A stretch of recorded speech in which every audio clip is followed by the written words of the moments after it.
हा बाबा साईं सदोरी ॿार वटा ऐं मूंखे त ॿुधण में आयो आहे त सदोरीअ खे हिकु ॿार बि थियो हुयो नादर मां जेको ॼमंदे ई मरी वियो। इन जो मतिलब त सदोरी बि हाणे रैस लाइक खान जी नो थी असांजी हवेलीअ में रहंदी। असांजी नौकरियाणी हाणे असांजी भॼाई थींदी। इहा ई कसर रहियल हुई जेका बि नादर खान पूरी करे छॾी। बाबा सदोरी हाणे तव्हांजो ढंग आहे। गोहर नंग खां भींग भलिया अहिड़ियूं औरतूं हवेलियुनि जो सिंगार त थी सघनि थियूं पर मालकियाणियूं न। नादर खान तो पंहिंजे भाउ जे साम्हूं इहो वॾो ग़लति फ़ैसिलो कयो आहे। बाबा साईं हाणे छा कजे?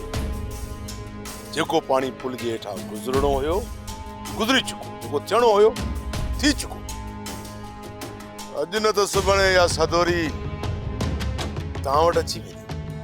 केतिरो वक़्तु ॿाहिरि वटो? हा साईं हाणे सालियो खान बि असांजो माइट सॾु आहे। सुभाणे मिल्कियत मां हिसो घुरंदो।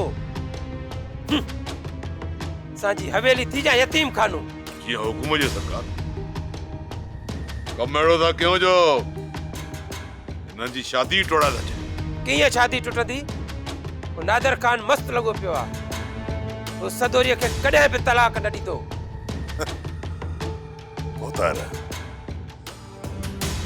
सदोरी मरी बि त सघे थी। असां हुनखे कारी करे मारे बि सघूं था। कारी? कारो वरी किथां आणींदव? बाबा साईं कारो साम्हूं आहे मास्तर ॿार। छा मास्तर ॿार? गोरो त कुराड़ो आहे। पोइ छा थी?